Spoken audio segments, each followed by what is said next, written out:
Okay. Let me just put this up. All right. Yes. Welcome to SonoToki number 2. I guess we're numbering them, right? Number 2. We're at number 1. Okay, the first one doesn't count. It was a test. All right, cool. All right, cool.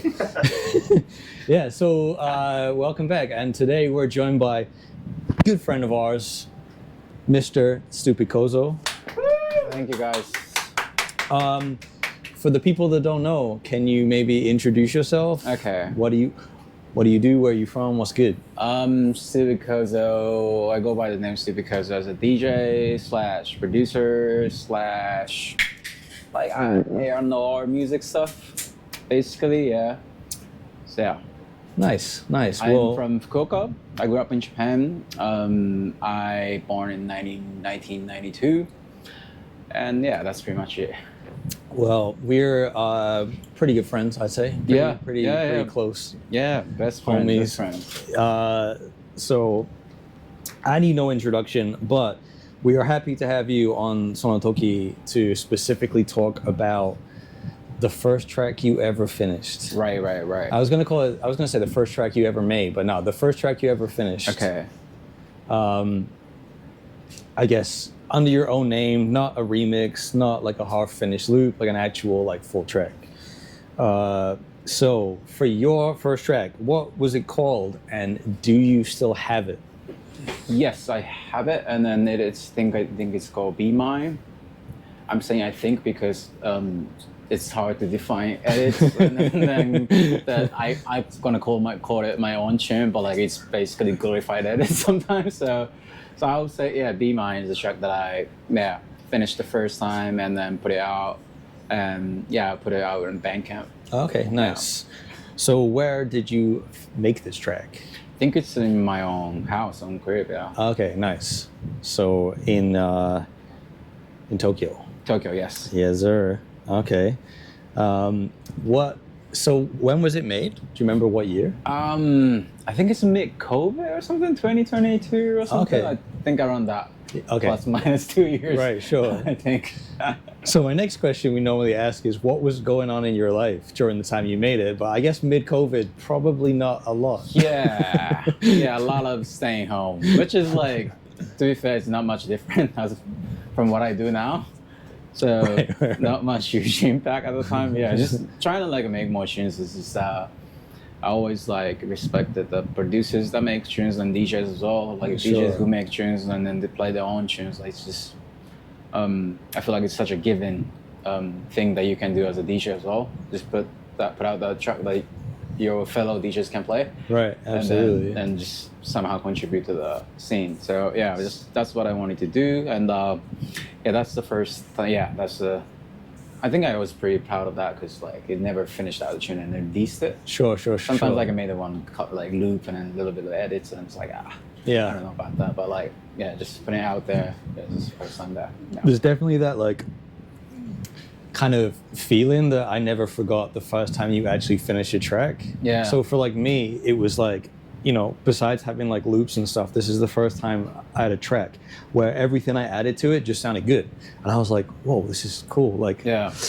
And then before you know it, you have this like 4 or 5 minute track with like loads of stuff on it. And you're like, I think I did it. I think I made a song. Like, this could be a song. Maybe it's a song. True. Like, that's true. Definitely. Never like. Also, like releasing it is kind of like super leaving or liberating, right? Yeah, to get it out there into the world. My hands, so I cannot touch it anymore because like if you keep it in your project file and you every now and then like you open it, you try this couple leads or try keys and then like. I don't know what to do anymore. Sure. But like always, like you always feel like the tune is one like perfect melody away to be perfect, or one perfect sample to be away to be a perfect track. But at the end of the day, like that you have to like end it at some point and then like get it out, and then like the moment I let it go off of my like stash, I felt much better about the track. Yeah. So I can just like enjoy as it is. Sure. Rather than like thinking about like what crazy stuff that I can do with it. Yeah. But it just at the end Because of at the that point, there's nothing you can do. Like nothing's it's happening out yet. there. Yeah, Like, it's out there. It's been sitting in the it arguably doesn't belong to you anymore. So like, exactly. That's really good because then people give me like good feedbacks and anything like Sure. that. I didn't really expect it because at the time like I wasn't sure it was good or not. Yeah. To me, it was good enough to put it out. Right. But like I don't know how other people will feel about it. So it was really nice to like learn that feeling, experience that feelings. Yeah, absolutely. So what genre was it? I think it's like a 100 BPM like street soul style. So I found a cool sample from like 90s street soul compilation. Then I just basically added the breaks and the bass and just a little bit of how do you call it? Development. Just like the little Structure. Yeah. Structure. Okay. And then I call it my song. My song. Nice. Yeah. Okay. Well, so besides like street soul, like are there any other kind of producers and stuff that you would say inspired that track? I think I was just starting off as a producer at the time, and so like adding the break to a sample or the chords that I play was like really easiest way for me to get that track starting. Sure. Yeah. So making a lot of like bit of B-more style like edits and stuff that like also I find it like fascinating that street soul uses a lot of breaks as well. Yeah. And in a way, it kind of sounds like club tracks. Sure. It's not like sonically the bass end is not that club ready, but that structure of it, like the good chords, the groovy bass, and then some warm break beats. Yeah. It's really like when you play in a lounge set, like it's such a nice warm track that get people grooving. Yeah. So in a way that I fit in that like Baltimore club is something like also like I find it connection, not necessarily directly, but both has like groovy and it's super groovy, vibey, and then break beats in that breaky, and then that easily get people going. Dude, in the absolutely. party. So I found it like connection there. I like both of them. So it made sense at the time to make a little bit of my own version of street soul. Yeah. Hell yeah. So what? Do you remember what equipment you used to make it? I'm just like Ableton. Ableton. Okay. Yeah, just Ableton. Yeah. Were you using any like specific MIDI controllers or? I think it was using like launch key. Launch key. Okay. Yeah. Novation, I think. Yeah. That's pretty much it. I just played the bass with the launch key. I added a little bit of keys. Right. And that's pretty much came from the MIDI keyboard. That I think everything else is in. Yeah. Is there any like plugins or anything specifically that you remember that you used in that track and then you've continuously used up until today? Right. Definitely DX7 plugin that Alturia did. I cracked it back then. I own it now. I paid it. Sure. Yeah. Just disclaimer. Disclaimer. Judge me if you want. I paid it eventually. So I know. Yeah. It feels. I have to feel good about myself. Yeah. Also, Ozone. I think Ozone was a big part of that. Like reason that I put out the song. I did nothing about. I know nothing about like mastering or anything. Sure. Yeah. So I just put the Ozone out. Ozone, if you don't know, Ozone is like AI mastering tool that you can put it on the project, and then that AI will automatically analyze your sonically analyze your tune sonically, and do optimized mastering to your track. So yeah, that was I didn't know any better, so I was just like, I'll let this handle and then move on. Just not trying to too much caught up in the complication of mastering. Sure. If I just do it master myself, I would probably ended up not wanting to put that track out. Yeah. So yeah, that's like it's done. It's went through Ozone and it just out there in Bandcamp. I cannot touch anymore. That's it. I feel like Ozone is an absolute game changer. Yeah, I can only imagine when I was younger and was making music what it would be like to have something like Ozone, where you can make something and you're like, I'm a bit disconnected. Is this good? Is this bad? I've got no idea. And then you put Ozone on and it kind of masters it. Yeah. And then you're like, this track's great. Yeah, definitely. It would give so many people so much like confidence. Yeah, definitely. Sure. I think I learned that, and I later asked the mastering engineer to master my tune. Then I prefer it always. Yeah, in my sure. experience. But like when you get your track ready for your DJ set, or you want to play out in the club, or if you want to send it to friends, then always like better to let it go through all the zones. It sounds a lot more professional than I just put the limiter on the master track. So that really helps. So would you say, like, compared to now, like the plugins and the way you make music, you probably understand like way more of like, okay, I need this sound, this is what I need to do. Do you remember back then, did you know a lot about how everything you used worked, or was it a case of just like, for me, it was just throwing stuff at the wall and whatever sticks, I'm like, great. Don't know how I did that, but I'm happy. Yeah, everything's Hail Mary at the point. Hail Mary, okay. Like, that's a good word. That's a good term for it. Yeah, I didn't know where I'm aiming at. It just make it sound good. I don't know what is good sounds or anything. Sure. I was just like randomly adding essence of just little seasoning on the breaks until it sounds perfect. Probably if I just go back in time and then listen to the first version, I wouldn't know much difference. But now that I have a little bit more clue. Sure, about what you're doing. Yeah. Was there a point with the track when you knew it was finished? At what point could you like let it go? I think just added when I added the breaks and bass line, I felt like, oh, this is something that I can just put out. It's good vibes, it's a good loop. So I was thinking I just need a little bit of structure, and then like I want to add a little bit more sounds to call it my own. So just when I added some little bit of these, and also that I flipped the second different part of the sample and then made the second part kinda. That's when I feel like, okay, I can call it a song. It's a song now. Yeah, absolutely. I think like, you're totally right. Like having that moment when you first make, I guess you would call it choruses, right? When you have a chorus, your first chorus is different than your second one. Yeah. It feels like there's a reason to listen to that second half of the track rather than just like looping it again. Yeah, like making loop is fun and easy, and then always the difficult part is make a part B. Sure, I still suck at it, and I still make tiny difference from the A part and I call it a B part. And they're like, I don't want to spend too much like on this track and just let it go. So absolutely. Yeah. Do you remember the first person you played it to? I do not recall. I think I would just send the file to a lot of my homies. Okay. Do you remember any of their reactions that they came back to you with? Don't remember it, but like, I sent it the title to a good friend of mine from Kozo no Polyphonic, and then like title posted in the Kozo no Polyphonic group chat that I'm not in it.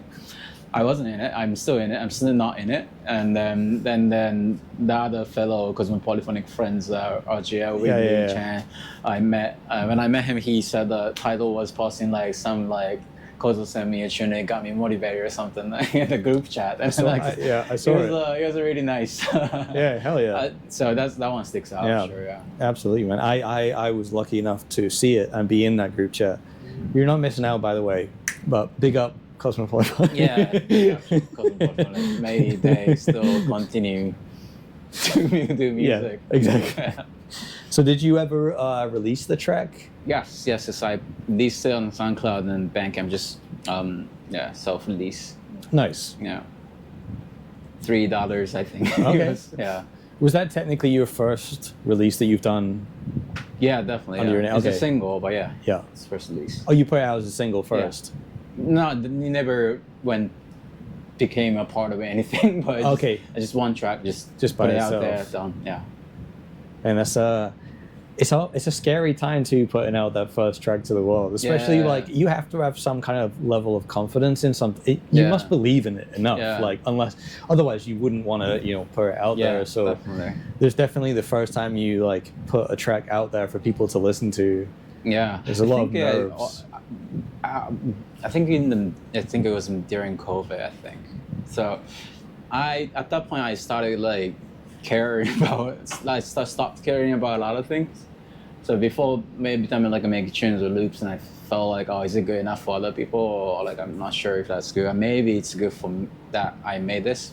I feel good that I made this, but not sure if that how good it is for other people. And then just like thinking about like if I put it out, like people be like, oh, it's a very mediocre track. Like just why you putting it out? You shouldn't be. You should work more on your craft than these. Then I was thinking too much about a decent track and then putting it out there to let people listen to it. But yeah, when COVID happens, like I was like I really don't care about anything anymore because I don't know. I don't know what's going on. I was just it's very chaotic time. I would say. So I was like, fuck it. Like just nobody cares. Just put it there. And then I think just I wasn't thinking that at the time, but now I look back at it and think just put it out there. Then if the tune wasn't great, but you can make another tune and put it out. Exactly. So it's a I think timestamp or like blog or something that you wrote at the time. It's just something that you did at the time.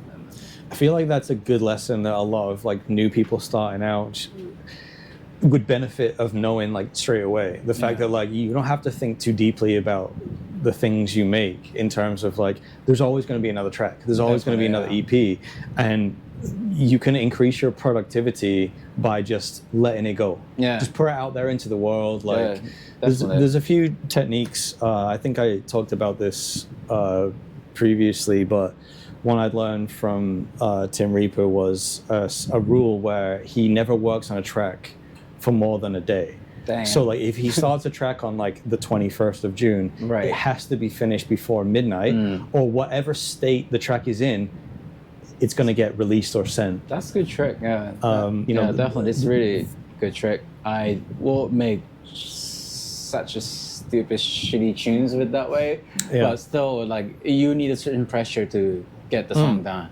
Because I would sleep on the tune and then like listen to it on my way to somewhere and then just always thinking like I just need to add this and it's done, and then I wouldn't bother to open the project file. Like it's just one shaker away, one little tweak away. Right. But like if you had that pressure, you, for example, you're putting an EP until by the certain time limit or that kind of like pressure that definitely helps helps you finish in the tune. Also like absolutely make more tunes. Man, absolutely. I feel like there's something about that deadline that also when you're making stuff during that deadline, you're just much happier with it because you're this is done, this is great, let's go. Rather than I have all the time in the world. Pressure in these. Exactly, right? I mean, how many times do you go back to a track where you're like, it's pretty good, but I can make it better by changing this one hi-hat in this one moment. And you're basically just trying to convince yourself at that point that it's good. Rather than being like, okay, I've got an idea. I should have done the drums like this. Why don't I just make a new track with that idea instead and then just keep it moving? Yeah, definitely. I still, knowing that, I still do it. And then one of the tunes that I'm just contemplating on is like the bass. The 808 should be like 42 hertz or like a little bit one note higher, 46 hertz. Like who cares? Who cares? And then like I tell myself, and I'm still like, not sure if I translate. So like, but I'm sure a lot of people, like a lot of like good tunes doesn't necessarily have to be a perfect mix or anything. It's just the vibe is right. Exactly. It doesn't really matter. So that's that thing that to put the pressure on myself to get it out is definitely something that I'm still working on it. And it feels great to release the tune. And sending to mastering engineer is my favorite part of the producer. Okay, I cannot touch it anymore. Absolutely.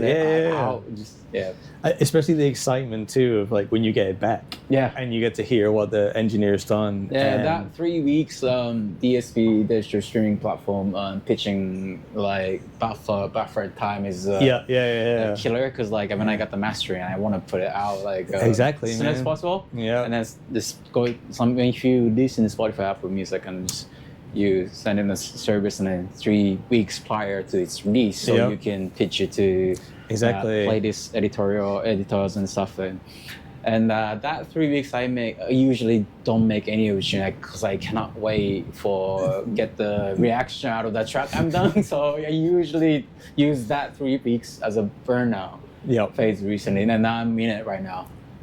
So my tune's coming out tonight, midnight. Oh, nice. Yo, let's go. Tell us about it, man. Oh, okay, yeah. Is it off topic? Is it cool? Of course, man. So I'm helping the Sony's project called Keep in Touch with, where we trying to focus on R&B and dance music in local Japan market, and then we did the audition for producers and singers who are keen to work with us, and we had 6 winners, 4 producers, 2 vocalists, I would say. And then we made a compilation out of it, and we also wanted to showcase what we can do with the other already established singers and stuff. Not established, but that singers that have been working out, making music and putting it out for a minute. Sure. So we asked a singer called Salazar. She's such a great singer, and she already put out a couple albums. Nice. Yeah, soul, R&B, indie rock, that kind of like vibes. A little bit reminds me of Erika de Cachet or Cleo Soul, that kind of vibes. And a little bit of neo soul as well. So then we made a tune, and then we tried to make a little bit more dance track with her. So I made it's like a B more inspired, like 150 BPM, a lot of breaks, and the by B soulful piano chords. So I was trying to infuse salsa into a little bit of like dance club energy into her like own energy. So that's that thing called. The track is called Shakunetsu, which translates into scorching hot or something, like just that's very hot. Shakunetsu. Yeah. Nice. It can be like figuratively it can be weather, like it's coming out of the peak summer as well. Sure. So yeah, that's the track that's coming out tonight. Yeah, that's basically it. Awesome, So man. it's a part of the compilation that we made with the other audition winners. Right. So it's coming out on August 1st as a whole compilation. So Awesome. yeah, if you're watching, if you're interested. Where can people buy that or listen to that? Can they? It's streaming. Is it going to be on Bandcamp? Or? Yeah. Not in the Bandcamp. It's coming out from Sony, so I don't think they would do Bandcamp. That would be cool. Not sure how the rights and everything works. Probably like payment is going to be paying the ass. Oh yeah. They don't do splits. It's gonna come out on all the DSP, the digital streaming platforms, so you can definitely stream it, and hopefully find some DJs, find a home to some DJ set. Nice. Because I'm hoping that it will work as both R&B and then Absolutely. club music. Yeah. Yeah. I did. Spoiler alert! I did get to listen to it, and it's great. I really like it. Oh. I really like your track. Thank you, man. It's my favorite track from it, man. Appreciate it. I mean, yeah, we share the same taste in chords. We do. We're chord brothers. Yeah. We have the exact same. We share taste a in lot of chords. things, but chords definitely one of them. Yeah, chords we like. So yeah, every time Summers put out the tune, it gives me a stunk face. Thank you, man. Yeah. Well, speaking of vibey tracks, going back to Be Mine. Yeah. Did that open any doors for you in terms of like career or for like music stuff or where you're at now? Not with bookings necessarily externally, but like my like internal, the way I think about putting out music, and then just a lot that made a huge impact on me, I think. Then that happened. Similar thing happened when I put out the first EP last year as well. Then that like not necessarily like having infinite streams or like having famous DJ playing out, but just me having less barrier or difficulty or less thinking involved when it comes to releasing tracks. So sure. that was definitely. Yeah, that first one really is the first giant wall or hurdle. But once you get past that, it becomes so much easier after. Yeah. Because you've like, I've done it once. Yeah, you care less because we all want to be a D'Angelo or like Frank Ocean, where like put out the first perfect album and then like be a legend forever. But yeah, not gonna happen. They probably put out the music in the different layers or names before, then became that certain legendary figure. So absolutely, yeah, you gotta start somewhere, I guess. When you listen back to it now, how do you feel about it? I would be embarrassed a bit Embarrassed? Okay. There's a lot of things I could think of that I can do now, but I couldn't do that back then. So it's weird feelings, but I think I still like, yeah, it's a vibey track still. There's the vibes for sure there. Yeah. So I think yeah, and then I would think about could have been, should have been, all that. Sure. But still, 30-40% I enjoy the track. I mean, that's good. I mean, you know, it doesn't matter. You could be anyone. The first track you make, there's always going to be improvement. There's always going to be things. If you were George Lucas, exactly. I would go back and I would put this in. I would re-edit it like this way. Yeah. But that's part of the fun of being a fan of someone's music, is being able to go that far back and seeing the journey of where they started to where they are now. Yeah. Because I think you can see the improvement in like anyone, right? Yeah, like, definitely. Also, like my good friend, other Kozo polyphonic homie, RIP. We call on the phone every now and then, talk about music, making music, or something like that. And he said like other people's not thinking as deep as you would think to your own track. And then like if you find a track that has too much bass on it, and then I would probably feel, oh, that's how bold of them or to put this much of bass. It's kind of stupid, but it's dope. It's cool. I couldn't do it myself, definitely. So that you always find it like you always interpret it as a good thing. Too high, like to such a loud hi-hat, maybe that's pain in your ear, but it's just some mistakes, like a sonical mistake or anything, like it's just, you probably not gonna notice it, and even if you notice it, you find it as a part of the charm. Exactly. Yeah. So that's definitely a good way to think about when you're making track as well. Sure. Probably I made the mistake for sure, but like it's not gonna ruin the song. No. Nobody else in the entire world like, cares as much about the track you scope on your like track. No, sure. No, yeah. Dude, nobody else in the entire world will care as much about that track as the person that made it. That's yeah. But I mean, I can think of many examples of tracks that I know we both like that are on the whether it was that like late 2010s kind of like hip hop stuff, like the Pierre Bourne or whatever, or whether it was some lo-fi break sky, or even when lo-fi like house was a thing, like you can analyze those tracks and be like, these mixes are terrible. When you play them in a club, this track by this certain like hip hop artist or whatever, it sounds terrible in the club, but part of the reason why I like a lot of those tracks is the charm. Yeah. And to me, everything they did was 100% intentional. Yeah. That ridiculously distorted snare was all on purpose. Yeah, like dang, it's crazy snare. Yeah, exactly. But for all we know, that was, one of the reasons why they initially might not have wanted to put it out. 'Cause like, I can't fix this snare, the mix or whatever. Yeah, the snare's too loud. I don't know how to compress it. Yeah, exactly. Well, maybe they think it that way. Maybe they be thinking that way. But I think, that's the charm of, when you're first starting out and you're making and releasing music, is the fact that there's such like a amazing time when you don't know what you're doing so much that it kind of benefits you. Yeah. The fact that you change knobs and switches and things until you get something that you just think sounds good. Yeah. You don't know if it's technically good. Yeah. But it sounds good in that moment. Yeah. So the capturing the moment probably the most important thing, I think. Absolutely, man. Yeah, make the tune, then try not to sleep on it too much. Try to capture the moment. Yeah.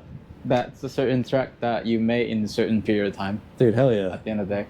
And then maybe you made another tune in a different time period. Reflect something about yourself, or whatever the synthesizer you were using, or whatever the plugins that you were using. Probably that's a good like attitude to go about making tracks and releasing it. Dude, absolutely. There's definitely like specific memories tied to tracks that you can swap out like software synths, hardware synths, like the room where you made it. It's all because you spend so long working on a track. You're very it's quite easy to remember the stuff you were like using and where you were. It's sat in the same desk chair, staring at V Station. Yeah. Tweaking seasons, stuff. Weather. Exactly, man. Yeah. But yeah, dude. So, Stupid Kozo, thank you very much for pulling up. Thank you. To the SonoToki podcast. Yeah, nice little surprise podcast. Hells yeah, dude. And you can catch yourself playing regularly in Tokyo. Yep. Sure. Yeah. Hopefully. Check play out that emotions. new Keep in Touch compilation. Definitely. And yeah, thanks very much for joining us, man. Thank you for having me, man. Thanks, man. This is SonoToki. Peace, peace. お疲れ.